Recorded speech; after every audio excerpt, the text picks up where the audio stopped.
자, 오늘 이제 경제론 두 번째 시간 보겠습니다. 저희 경제론 파트가 좀 부담스럽죠. 해서 다시 지난 시간 논의했던 거 간단하게 다시 한번 가도록 하겠습니다. 어려우면 뭐 반복하면 돼요. 그래서 제일 먼저 논의했던 것이 수요, 그 다음에 공급이라고 하는 거, 일정 기간 등을 기준으로 해서 측정하는 변수가 된다라고 이렇게 봤었고요. 그래서 유량이라는 개념과 저량이라는 개념이 나왔었고요. 유량 관련해서 수, 지, 공 이런 식으로 논의가 됐었습니다. 그래서 수입과 지출과 공급량 이런 것이 유량 개념이 되게 된다. 이에 비해서 저량 개념은 그냥 특정한 시점을 기준으로 측정하는 변수를 저량 개념이라고 정의를 하게 됩니다. 그래서 유량이든 저량이든 둘 중에 하나만 외웠으면 좋았고요. 그 다음에 이제 어려웠던 게 수요량의 변화하고요. 수요의 변화, 공급량의 변화와 공급의 변화라고 해서 가격이라는 것을 기준으로 해서 일정한 구입하고자 하는 최대 수량의 변화를 가리켜서 수요량의 변화라고 하는 것이 있었죠. 그 다음에 가격 외의 요인에 따라서 구입하고자 하는 최대 수량의 변화를 수요의 변화라는 용어를 썼었습니다. 그래서 또 하나가 공급량의 변화라고 하는 거 이렇게 봤었죠. 자, 가격을 기준으로 해서 공급하고자 하는 최대 수량의 변화를 가리켜서 공급량의 변화, 그 다음에 공급의 변화라고 하는 것은 가격 외의 요인에 따라서 공급하고자 하는 최대 수량의 변화를 가리켜서 공급의 변화라는 용어를 쓰죠. 그래서 우리가 수요량의 변화라고 하는 것은 스토리가 이런 식으로 갔습니다. 그래서 자, 가격이라고 하는 것을 기준으로 하고 거래량을 기준으로 봤을 때 이렇게 수요 곡선을 그리면서요. 가격이 상대적으로 내려가게 되면 어떻다? 구입하고자 하는 최대 수량은 늘어나게 될 것이다. 가격이 상승하게 되면 이 점에서 요만큼 구입하고자 하는 최대 수량은 줄어들게 된다. 해서 이걸 가지고 얘기할 때 수요량의 변화라고 하는 것은 하나의 수요 곡선상 점의 이동으로 나타나게 된다. 이런 식의 논리 구조를 삼았었고요. 그 다음에 이제 공급량의 변화라고 하는 거, 이렇게 이제 가게 되는 거죠. 하나의 공급 곡선이 주어지게 되면 가격이 상승했을 때 공급하고자 하는 최대 수량은 늘어나게 될 것이고, 그 다음에 이제 가격이 하락했을 때 공급하고자 하는 최대 수량은 감소하게 된다. 그래서 공급량의 변화라고 하는 것은 하나의 공급 곡선상 점의 이동으로 나타나게 된다. 이런 게 하나의 이슈가 됐었고, 그리고 나서 수요의 변화라고 하는 거, 가격과 거래량이라는 축을 세워주고요. 자, 수요 곡선이 오른쪽으로 좀 더 엄밀히 따지면 우상향하는 형식으로 이동하게 되는 거, 즉 가격 자체 원인이 아니라 가격 외의 요인에 따라서 구입하고자 하는 최대 수량의 변화를 가리켜서 이걸 바로 수요의 변화라 불렀었고요. 소득이 증가하면 수요는 증가하게 된다. 가격 상승이 예상되게 되면 수요는 증가하게 된다. 담보대출 금리가 하락하게 되면 역시 수요는 증가하게 된다. 뭐 이런 식의 논리들을 봤었고요. 이슈가 됐던 게 대체재 얘기였었죠. 그래서 대체재의 가격이 상승하면 그 대체재에 대한 수요가 감소할 것이기 때문에 이 문제가 된 재화의 수요라고 하는 것이 어떻다? 증가하게 된다. 이런 식으로 논의를 정리를 했던 바가 있습니다. 자, 그래서 수요 증가라고 하는 것은 수요 곡선이 우측으로 이동한다. 좀 더 엄밀히 우상향으로 이동을 하게 된다. 이런 식으로 논의가 됐었고요.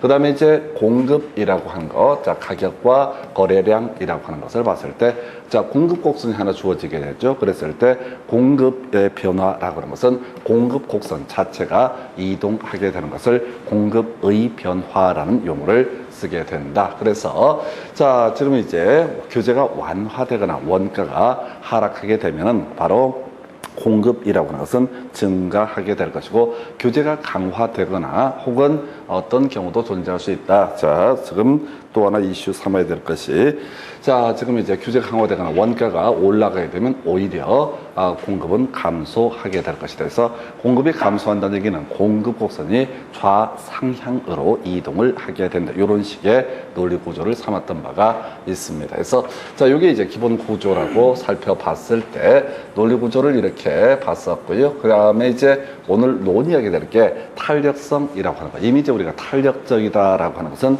좀 능동적으로 변화가 발생하는 것을 탄력적이다라는 용어를 쓰고요. 좀 수동적으로 변하는 것을 비탄력적이다라고 얘기합니다. 그 중에서 자, 수요의 가격 탄력성이라고 하는 거, 수요의 소득 탄력성, 수요의 교차 탄력성 세 가지를 가지고 계산 문제를 구성을 합니다. 근데 이거는 뭐 산수가 문제가 아니라 기본 공식을 얼마나 외웠느냐의 문제로 가야 되죠. 그래서 자, 분모값이요. 그 재화의 가격 변화율이라고 하는 것이 되게 되면, 그리고 분자값이 그 재화의 수요량의 변화율이라는 것이 되게 되면 이걸 이름하여 수요의 가격 탄력성. 자, 소득 탄력성은요. 소득 변화율 분의 그 재화의 수요량의 변화율, 교차 탄력성은 관련 재화의 가격 변화율 분의 그 재화의 수요량의 변화율, 이런 식으로 하는 거예요. 그래서 가격 탄력성 하게 되면 그 재화의 가격 변화율 분의 그 재화의 수요량의 변화율. 그 다음에 소득 탄력성은 뭐라고요? 자, 바로 그 소득 변화율 분의 그 재화의 수요량의 변화율. 그다음에 교차 탄력성은 자, 관련재. 보통 이제 문제 구성할 때 대체재를 많이 예시를 하죠. 그래서 대체재 가격 변화율 분의 그 재화의 수요량의 변화율 해서 하여튼 이거 공식 그대로 대입하는 거야. 시험 문제에서는 교차 탄력성을 구하시오.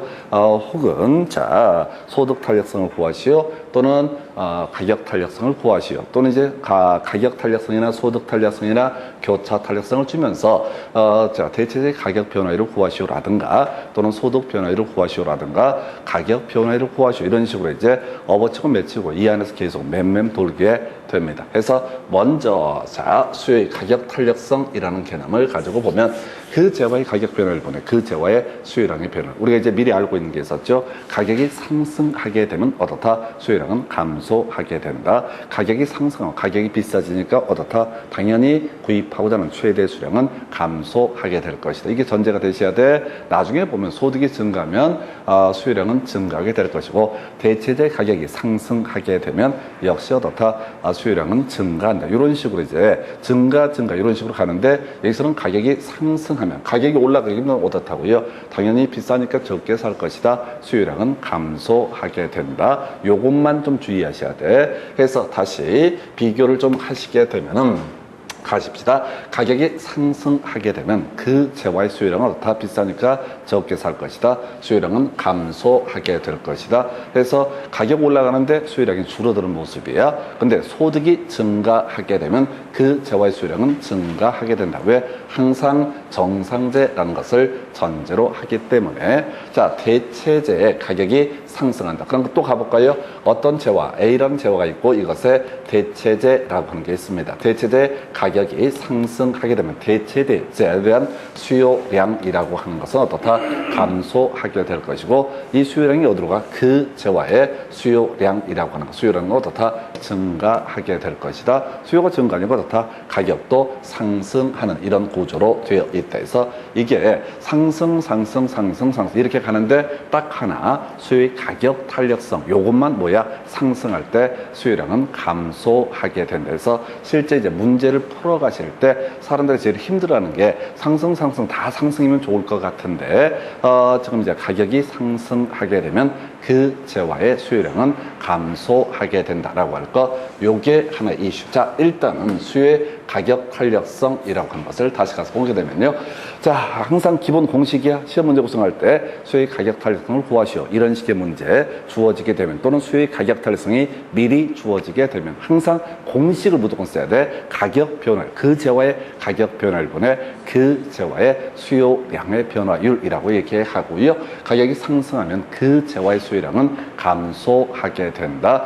그러면 가격이 하락하면 그 재화의 수요량은 증가한다. 근데 이런 것까지 안내, 이것까지 안내 들어도 어차피 다 틀려. 이게 우리가 계산 문제에 대한 공포가 있으니까 겁나 경우의 수를 막 따지게 돼. 근데 실제 시험에서는 이게 계속 여러분들이 공부하는 게 더럽게 하기 싫어서 그렇지, 이게 완전히 복덕방 시험이에요, 수준이. 이게 물론 이제 알면은 겁나 유치한 거야 되는데 처음 보는 영역이니까 힘들 뿐이야. 제가 아까 어떻게 유튜브 사이트에 접속했다가 게임을 해갖고 돈을 벌더만. 와, 나 그거 보면서 충격받았어. 내가 진짜 괜히 복덕방에 이런 거 한 거야. 차라리 그 시간에 게임을 연구를 할 걸. 그래서 슈퍼챗 겁나 많이 쏘고 이런 거 하면서, 야, 지금이라도 늦지 않아서 내가 게임을 연구를 해볼까? 아침에도 한번 우연히 보다가 충격받았거든요. 42만 명이 무슨 유치한 게임인데, 뭐 유치한 건데, 그거 가지고 막 소리 지르고 하는데, 우리 아들님이 그거 보면서 침을 질질 흘리면서 근데 우리 공인중개사는 사람들이 수업을 인강 이런 걸 보는 사람들도 조용해 해서 이게 돈이 안 되겠다 해서 내년쯤에 안 보이면은 게임 채널 오시게 되면 게임을 연구하고 있을 것이다. 다시 갑시다. 지금 되게 쉬운 거 내는 거야. 얘기를 이제 경제론이라는 개념 자체가 어렵기 때문에 일단 수험생들 자체가 사실은 이거 올 때마다 이미 다 쓰러져 버려요. 이게 자체를 시도를 안 해. 숫자 나오는 순간 미쳐버려요. 그러니까 저희 학원 올 때마다 상담하시는 대부분의 사람들이 자랑스럽게 하는 얘기, 저는 산수를 못 하는데요. 자랑이다 이렇게 속으로 생각하죠. 뭐는 잘해? 영어는 잘해? 영어도 못해. 돈 많아? 돈도 없어. 뭐 하나 잘하는 거, 드라마 이런 거 잘하냐? 그것도 아니야. 그것도 아니야. 시사 뉴스, 그것도 몰라. 진짜 잘하는 게 하나도 없어. 그래서 어떻게 해야 돼? 공부라도 잘해야 돼. 공부라도 잘해야 돼. 그래서 이걸 이제 점수가 나오면 사람들이 본의 아니게 공부를 잘한 걸 오해해 주거든요. 어떤 카페 사이트에 보니까 자격증 게 엄청 어렵다는데 엄청 공부를 솔직히 가슴에 나중에 증 따시고 나서 가슴에 손을 넣고 생각을 해봐야 돼. 이게 진짜 내가 열심히 공부를 했나 그냥 증을 땄을 뿐이야 해서 쉽게 가시라고. 절대 함정을 안 판다고. 근데 우리 학원 강사들이 만들거나 이런 문제들은 극단적인 경미수를 예시를 해요. 그런데 겨우 걸음마 이렇게 뛰는 아이한테 겁나 빠르게 100m 달리는 걸 가르쳐 버리니까 개판되는 거예요. 그러니까 이 파트에서는 경제론에 관한 부분은 걸음마 정도만 할 줄 알면 다 풀 수 있게 구성한다. 그래서 걸음마가 어려워. 애들이 겁나 많이 넘어지잖아. 그래서 공식을 외워야 돼. 자, 수익 가격 탄력성, 그 재화의 가격 변화율을 보내 그 재화의 수요량의 변화. 가격이 조금 변했는데 수요량이 겁나 많이 변했다. 이걸 뭐라고 한다? 탄력적이다. 이렇게 평가를 하게 됩니다. 가격이 겁나 많이 변했는데 수요량이 조금 변화가 있다. 가격이 예를 들어서 겁나 많이 상승했는데 수요량이 살짝 떨어졌다. 이걸 뭐라고 한다? 비탄력적. 이 공식을 계속 주입해야 돼.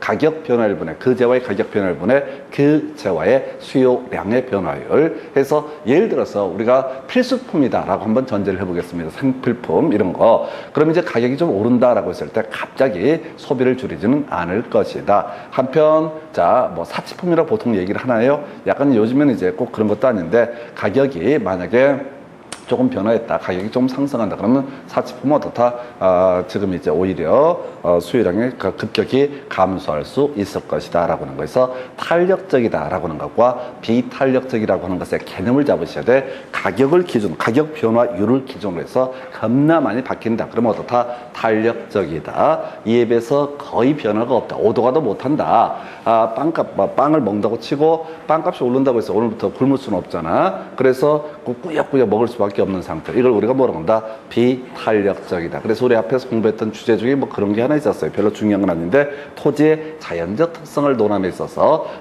부동성이라는 게 있었죠. 특징 뭐라고 해서 외임, 곡지 이런 게 있었죠. 그 다음에 또 하나가 부증성이라는 개념이 있었다. 지예에서 지가가 발생하고 지가가 비싸다. 그리고 예외는 존재하지 않는다. 영속성, 이득, 개이득에서 여기서 이득을 얻고 저기서 이득을 얻을 수 있다. 그 외 감가상각 등은 문제가 되지 않는다.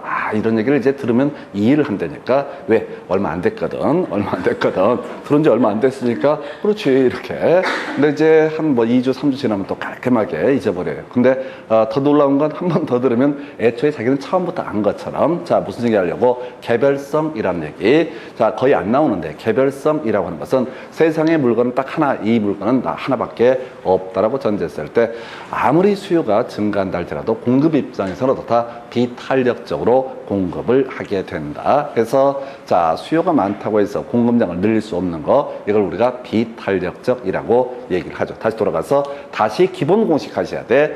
수요의 가격 탄력성이라고 하는 거, 가격 변화율분의 그 재화의 수요량의 변화율, 이건 뭐라고 한다? 수요의 가격 탄력성이라고 정의를 하게 됩니다. 그래서 가격이 상승하면 수요량은 어떻다? 감소하게 된다. 좀 이따 문제 풀 때 절대 착각하면 안 돼. 가격이 상승하면 어떻다? 수요량은 감소한다. 반대로 움직인다. 가격 탄력성은 그렇다. 나머지는 같은 방향으로 움직인다. 그래서 지금 28일 때인가 나왔던 게 호동선이 겁나 어려운 얘기. 그냥 공식 호동선이라고 해서 수요 곡선이 곡선 형태로 주어진 경우가 있고 수요 곡선이 선분 형태로 주어진 경우가 있다. 자, 수요 곡선 이렇게 그리기도 하고요. 공부하다 보면 우리가 이렇게 선분 형태로 그리기도 합니다. 그래서 수요 곡선이 호 또는 곡선 형태로 주어진다라고 했을 때, 자, 우리가 각 지점에 있어서 뭐를 따져봐야 된다. 수요의 가격 탄력성, 각각의 지점에 있어서 가격 변화율과 수요량의 변화를 비교해 보니까 얘는 항상 동일하다라고 하는 거. 이 지점에서 측정을 하도 수요의 가격 탄력성이 A라는 값이 나오면 나머지 부분에 있어서도 수요의 가격 탄력성은 어떻다? 동일한 값이 나온다. 그래서 이걸 줄여서 호동 이렇게 가는 거죠. 그 다음에 선분 형태로 수요 곡선이 주어지게 되면 각 측정 지점에 따라서 수요의 가격 탄력성은 어떻다? 달라지게 된다. 왜 그래요? 모르지. 그냥 호동선이 아니야. 내가 이 설명 내가 잘할 자신이 없어서 경제학 하는 친구들 강의까지 다 찾아봤거든. 근데 그 새끼들도 똑같이 그냥 다 외워요. 그냥 호동선이. 물론 이제 용어는 달리 했었는데 그냥 외워요. 그냥 외워. 그래서 호동선이. 이 문제가 28회 때인가 29회 때 겁나 어렵게 나왔던 문제야. 그래서 호동선이. 호동이는 선의를 좋아해. 해서 호동선이. 호 모양, 곡선 모양일 때는 어떻다? 측정 지점과 무관하게 수요의 가격 탄력성은 동일하다라고 할 것. 한편 선분 형태일 때는 어떻다? 자, 수요의 가격 탄력성이라고 하는 것은 측정 지점에 따라서 달라지게 된다 해서 어려운 주제 딱 한 번, 28인가 나왔던 주제 호동선이라고 하는 거. 나중에 공급의 가격 탄력성을 똑같은 구조가 되게 됩니다. 해서 호동선이라고 하는. 그 다음에 이제 우리가 중간중간에 문제를 이제 통해서 확인을 했던 건데 탄력성의 결정 요인이라고 해서 용기대다 해서 용도가 많으면 어떻다? 자, 이때는 지금 탄력성이 크다. 그 다음에 이제 대체제가 많을수록 어떻다? 탄력성이 크다. 그 다음에 기간이 장길수록 어떻다? 탄력성이 크다라고 해서 용기대다. 이게 이제 사실은 재와 용도하고요 대체제의 존재 여부는 동일한 논리 구조야. 자, 배가 고파 빵값이 겁나 오르게 되네라고 했을 때, 자, 고기도 있고 쌀도 있고 대체제가 겁나 많다라고 한다라면 이때는 어떻다? 이제 빵을 안 먹어버리지. 그래서 어떻다? 탄력적으로 반응하게 된다서 용도가 다양할수록 대체제가 많을수록 어떻다? 탄력적이다. 그 다음에 기간이 장길수록 어떻다? 탄력적이다. 예를 들어서 빵을 먹어야 되는데 빵값이 겁나 코로나니 뭐니 해서 겁나 올라버려. 그러면 초반에는 어쩔 수 없겠지. 눈물을 먹고 빵을 먹겠지. 그 빵을 뭐라고 그런다? 눈물 젖은 빵이라고 얘기합니다. 하여튼 간에 그런데 계속 빵값이 급등을 하게 되면 높은 가격에 빵 한 조각 먹는데 10만 원씩 이렇게 간다 하십시다. 그럼 나중에는 빵을 안 먹고 쌀을 먹거나 다른 대체제를 찾아가게 될 것이다. 그래서 자, 요렇게 하나 보셨고, 그다음에 이제 기간 장단도 같은 맥락이죠. 초기에는 빵값 올랐을 때 어쩔 수 없이 빵을 먹는다고 치더라도 이 기간이 장기가 되면은 뭐 군뱅이가 됐든 뭐가 됐든 다른 먹을 걸 찾아가게 될 것이다. 그래서 용기되다라고 하는 거. 이 지문은 보통 요즘엔 답을 뽑지 않아요. 그냥 간단하게 옳은 걸 고르셔야 할 때 틀리게, 틀린 걸 고르셔야 할 때 이렇게 사이드로 내는 지문에 전형이 되게 됩니다. 그래서 호동선이 용기되다라고 하는 거. 호동선이 용기되다. 호동선이 용기되다. 지문 형태로 구성하는 문제에서 나오는 지문들이 되겠습니다. 자, 그리고 실제 계산 문제, 우리가 그렇게 두려워하는 계산 문제 유형을 보게 되면 이거, 자, 수요량. 자, 볼까요? 수요량에 영향을 주는 요인은 뭐가 될 수 있다? 대체제 가격이 될 수도 있고 그 재화의 가격 변화에 될 수 있고 소득 변화율이라고 하는 것도 될 수가 있다. 그래서 30회 때 문제는 전체 수요량이 얼마나 변하느냐 이런 문제도 구성이 되는데 항상 마음속에 어떤 재화의 전체 수요량에 영향을 주는 요인은 그 재화의 가격이 상승하면 어떻다? 수요량은 감소하게 될 것이다. 소득이 증가하게 되면 어떻다? 수요량은 증가하게 될 것이다. 대체재 가격이 상승하게 되면 어떻다? 바로 그 재화의 수요량은 증가한다라고 하는 거. 이게 미리 세팅이 돼야 돼. 그래서 문제를 구성할 때 이 두 개를 가지고 또 소득 탄력성과 교차 탄력성을 가지고 또는 가격 탄력성하고 교차 탄력성을 가지고 두 개씩을 크로스시켜서 문제를 만들 수도 있고 또는 30회 문제 같은 경우는 총 3개를 다 연결해서 문제를 구성할 수도 있습니다. 근데 지금 계속 같은 얘기를 하니까 숙달이 되는데, 자, 그 재화의 가격이 상승하게 되면 어떻다? 수요량은 어떻게 된다? 바로 감소하게 된다. 이게 숙달이 돼야 돼. 소득이 증가하게 되면 어떻다? 그 재화의 수요량은 증가하게 된다. 그 다음에 대체재 가격이 상승하게 되면 어떻다? 그 재화의 수요량은 증가하게 된다라고 하는 거. 이게 아주 숙달이 되셔야 돼. 이게 무조건 문제를 풀어갈 때도 요거 바로 대입해 가면서 써야 됩니다. 그래서 이게 전체 수요량의 결정요인. 그래서 1년에 약 한 문제가 구성이 되는데 수험생들이 겁나 두려워하는 문제. 이것만 보면 그냥 숫자가 쫙 나와 있으니까 쫄아가지고 읽기 시작해. 아니야. 무조건 공식을 써야 돼. 가격 탄력성을 구하시오. 그러면 그 재화의 가격 변화율분에 그 재화의 수요량의 변화율. 소득 탄력성을 구하시오 라고 하면 소득 변화율분에 그 재화의 수요량의 변화율. 이런 식으로. 또는 소득 탄력성을 먼저 주면서 자, 뭐를 구하라? 소득 변화율을 구하시오. 이렇게 물어볼 수도 있다고. 데이터가 하나의 데이터를 딱 주면서 이걸 짜깁게 이리 돌리고 저리 돌리고 이런 식으로. 그래서 무조건 공식에 대입하셔야 돼. 대체재 가격이 상승하게 되면 어떻다? 그 재화의 수요량이라고 하는 것은 어떻다? 증가하게 된다. 그냥 통째로 왜 돼? 생각을 하면 안 돼. 아, 대체재 가격이 상승하니까 대체재 수요가 감소하고 그러니까 이쪽 와서 수요량이 이렇게 가면 안 돼. 그냥 이렇게 갈 필요도 없고 그냥 기계적으로 툭툭툭 들이치는 훈련. 이걸 두려워해서 안 해서 그렇지 한번 하시게 되잖아요. 내가 처음부터 이걸 잘했겠어요? 뒤지는 줄 알았어. 나는 나중에 하도 이게 안 외워져 가지고 처음 공부할 때 너무너무 힘들었다고. 그래서 나중에 할 때마다 산수를 틀릴까 봐 겁나 쫄았어. 근데 나중에 이제 실제 공부가 되고 암기가 된 상태에서 느껴보니까 이건 산수의 문제가 아니라 공식을 제대로 암기를 안 한 거야. 들으면 알 것 같으니까 그렇지. 아니야. 이게 이 정도는 안 되고 자연스럽게 이게 공식이 떠오르고 공식에 바로바로 대입할 수 있어야 됩니다. 자, 그리고 검토하게 될 게 공급의 가격 탄력성이라는 주제 나와 있죠. 자, 다시 갑시다. 가격 변화율분의 그 재화의 가격 변화율분의 그 재화의 공급량의 변화율을 가리켜서 뭐라고 한다? 공급의 가격 탄력성이라고 부르게 된다. 자, 그래서 호동선이라고 하는 건 나와 있죠.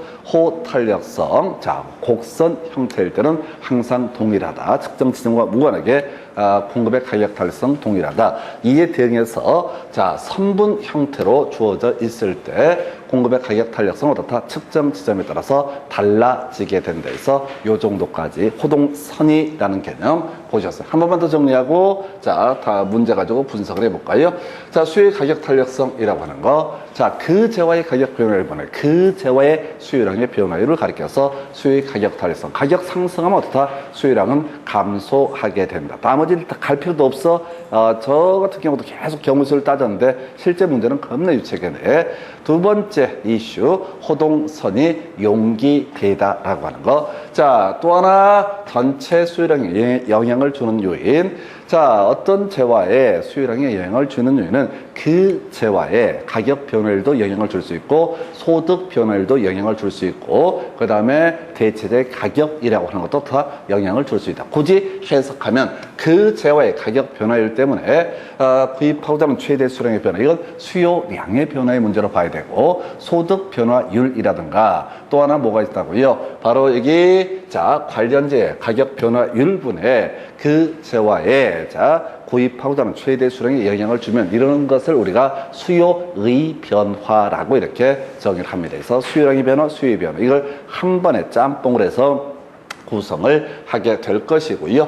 자, 그래서 지금 이제 문제가 나오는데 내가 잠시 끝났다 문제 가지고 설명을 드리도록 하겠습니다.